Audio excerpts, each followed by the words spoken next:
Last time I looked at Bruce Lee's training in depth, I examined some of the more unusual and experimental methods he used. Those included things like speed training, for instance, and overcoming isometrics.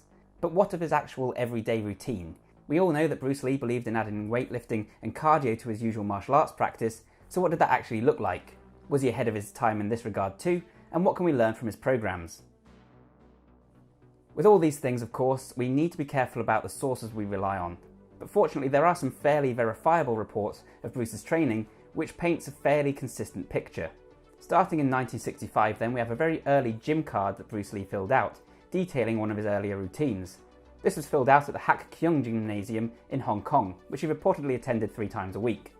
The routine was as follows: squats 3 times 10 at 95 pounds, French press 4 times 6 at 64 pounds, incline curls 4 times 6 at 35 pounds, French press again at 4 times 6 64 pounds, con curls 3 times 10 at 70 to 80 pounds, two-handed curls 3 times 8 at 70 to 80 pounds, tricep stretch at 3 times 8, dumbbell curl 4 times failure at 18 pounds, or 4 times infinity as he called it, reverse curl 4 times 6 at 64 pounds, wrist curl 4 times failure at 64 pounds, and more wrist curls 4 times failure at 10 pounds. A slightly different version printed right next to this one included press-ups. Presumably that was just for variety. Maybe this was 2 sessions at the gym. By the way, the French press is a little like a tricep extension sitting on a bench, whilst the con curl is probably shorthand for a concentration curl. It probably is safe to assume that this wasn't the sum total of Bruce Lee's training. More likely this would have been part of a bro split, which makes sense given the era, and would have made up his arms day, with a bit of squatting because why the hell not, I guess. This is a strange routine by all accounts. It looks as though he was curling almost as much as he was squatting, but that's probably because that was just a warm-up. He randomly performs a few exercises twice, and presumably he was training intuitively at the time, rather than following a set routine. What's also interesting about this is that Bruce Lee's training dedicated so much time to his forearms and grip, which does make a lot of sense given that he was a martial artist. And looking at his forearms, it's easy to see that it did the job. I've heard reports saying that Bruce Lee's forearms were like concrete. Check out my recent video on forearm training and grip strength training for more on how to do something similar. The tricep stretch is also very interesting. Was this an example of weighted stretching? According to Muscle and Fitness and the book The Art of Expressing the Human Body, both of which refer to Bruce Lee's own training notes, this regime quickly evolved into the following far simpler program. So in this one he was doing clean and press 2 times 8 to 12, barbell curls 2 times 8 to 12, behind the neck presses 2 times 8 to 12, upright rows 2 times 8 to 12, barbell squats 2 times 12 to 20, barbell rows 2 times 8 to 12, bench press 2 times 8 to 12, and barbell pullover 2 times 8 to 12. That means, obviously 8 being the minimum, 12 being the maximum. Over the next 10 years, Bruce Lee refined the program further to result in the following more scaled back approach. This was clean and press 2 times 8, squats 2 times 12, barbell pullover 2 times 8, bench press 2 times 6, good mornings 2 times 8, and barbell curls 2 times 8. He reportedly used this training program 3 times a week, and it was what helped him achieve the physiques exhibited in The Big Boss and The Way of the Dragon. So that's in 1971 and 1972 respectively. I actually tried this routine for a couple of weeks because, well, I don't think that requires an explanation. It's fairly taxing and definitely good for mobility. I felt pretty beat up even though I was doing it with a very light barbell at first. I will say though that I personally would add in some kind of triceps training, especially if you're using the first routine. There's an isolated biceps move, so why not triceps? There's also an awful lot of lats in there, so it kind of makes sense to me to swap out the pullovers for skull crushers. And personally I'd leave out the good mornings too, and maybe stick some deadlifts in there instead. But what can we take from this? Well, the first thing that's interesting to note is that his training evolved into a full body routine consisting of many more compound movements, with the exception of curls. This meant that each muscle group was being hit 3 times a week, which could have potentially increased his protein synthesis, though with only very moderate intensity. It's also noticeable for its simplicity, and it could actually easily pass for quite a modern training program. Bruce Lee stuck to predominantly 2 sets of 8 reps for most of these exercises, and that's something that I've seen reported in a few places. This is enough to trigger hypertrophy, but it sits at the lower end of that spectrum. Presumably, that allows them to use moderately heavy weights. However, this might come as a bit of a surprise for those that maybe assumed Bruce Lee would aim more for power-oriented training programs and lower rep ranges. Interestingly, he believed that legs required more repetitions than upper body and arms. That's not something you hear a lot these days, though there are more slow twitch muscle fibers in the legs. It's something that people quote often for the calves, so certainly it's an interesting concept. Many noted the apparent sudden improvement in Bruce Lee's physique going into Enter the Dragon, not that he was a slouch before. And apparently this evolution was at least partly due to his investment in the Marcy circuit trainer in 1972.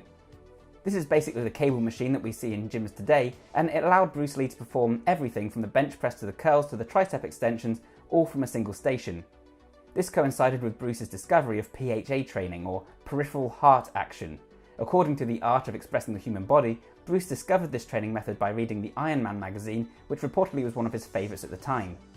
The idea behind PHA is to keep the blood circulating around the body rather than allowing it to pool in a single muscle group or group of muscles. In other words, this style of training advocates the use of full body circuits over isolating single muscles, or even performing sets and reps of a single exercise. It's very similar to today's metabolic conditioning workouts. Bruce had several programs designed around this philosophy, but his most well known was the cross-training routine using the Marcy circuit trainer. This consisted of pull-ups for 30 seconds, seated leg press for 30 seconds, bilateral alternative hip and knee extensions for 30 seconds, shoulder press for 30 seconds, standing calf raises using the shoulder press for 30 seconds with varying feet positions, alternating cable curls for 30 seconds, standing unilateral arm adduction for 30 seconds, bench press for 30 seconds, regular deadlift 30 seconds, kneeling pull down behind the neck 30 seconds, tricep push down 30 seconds, sprint for 1.5 minutes, standing wrist roller for 1 minute, neck flexion and extension for 1 minute. The aim was to use a weight heavy enough that he would reach failure at around 8 to 12 reps, which was his magic range, and he would perform as many reps as he could until failure or until the 30 seconds were up. As with any circuit, there was no rest in between. The movements alternate pretty much between upper and lower body, which makes sense if the aim is to encourage as much blood flow as possible. This would then be combined with more traditional weightlifting regimes, such as the full body routine that we saw earlier. There's definitely some interesting inclusions here again. For instance, it's interesting that he trained his neck with the flexion and extension, which could help him to take more blows to the head. It's interesting that he had a sprint in there randomly before the end, and once again we now see that he's training his forearms specifically. The general idea with something like this though is to unify the resistance training with the cardio training, and this is a great example of resistance cardio, which I really think is a great way to burn calories whilst also toning up. This is the part that I'm the most dubious about though. Hi, by the way. It seems like quite a strange circuit to me. It seems odd to me that you'd use the Marcy cross trainer to do a circuit. Normally this would lend itself better to say body weight training or dumbbells, etc.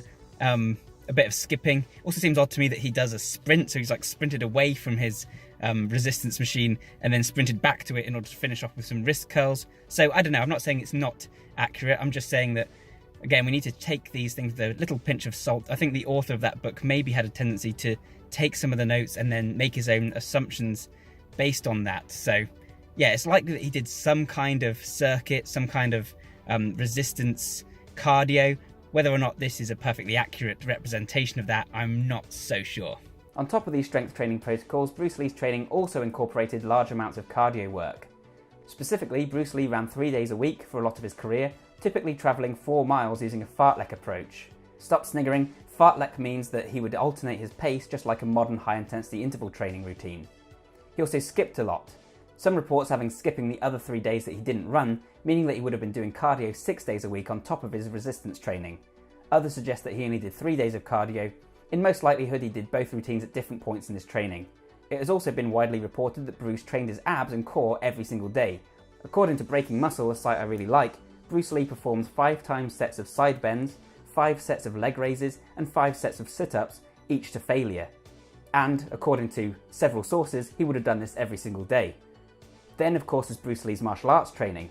Apparently, Bruce would split his training days to focus on lower body strikes and upper body strikes, so he had a kind of bro split for martial arts training. He believed strongly in repetitious practice of kicks and blows, not only so that he could enhance his technique, but also so that it would come as second nature when he needed them in a fight. He always said you should practice 1 kick 1,000 times instead of 1,000 kicks once. He also did a lot of shadow boxing and had this to say on the matter. Shadow boxing is a good agility exercise, as well as a method for building up speed. Keep your mind on the job. Imagine that your worst enemy, if you happen to have one, is there in front of you, and go out to give him all you've got. Use your imagination to the utmost. Try to anticipate the moves that your phantom rival will endeavour to put across, and work yourself up into a real fighting frame of mind.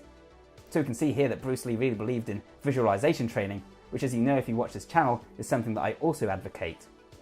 So this is a huge amount of training. He's now doing not only 3 to 6 days of cardio, he's also doing 3 days at least of weight training, maybe doing a circuit on top of that, and he's training his martial arts most days and doing his abs every single day. That's a really heavy duty program, and it's probably more than most of us are going to be able to fit in around our daily commitments. Remember that Bruce Lee was a professional martial artist and this was his job, and that always makes it much easier to stick to an intense training program. Finally, keep in mind that on top of all this, Bruce Lee was constantly experimenting. Like I say, I covered his use of overcoming isometrics and speed training before. None of that, you'll notice, was included here. He tried out various different pieces of training equipment, even having some custom built for him. He would apparently hold dumbbells and perform punches, and Linda reports that Bruce Lee would sit in front of the television doing wrist curls even when he was relaxing. The point is that whilst Bruce Lee had a fairly conventional full body routine, it was likely his sheer dedication, inventiveness and commitment that led to his ripped and powerful physique, as well as his incredible physical performance. Bruce Lee's training was far more than the sum of its parts. But if you're interested in a starting point to get a physique a little bit like Bruce Lee's, then taking on one of those full body routines and adding in some cardio, with martial arts practice of course, would be a fairly good place to start.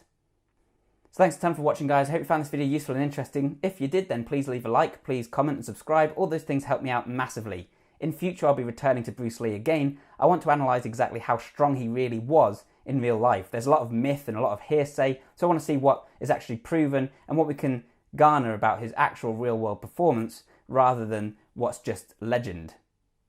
You begin to exceed your limits. What limits? I'll also be covering many more topics in the future, of course, on bodybuilding, fitness, strength training, productivity, flow states, psychology, nootropics, brain training, martial arts, technology, all that usual good stuff. So if that sounds good, then thanks a ton for watching, and I'll see you next time. Bye for now.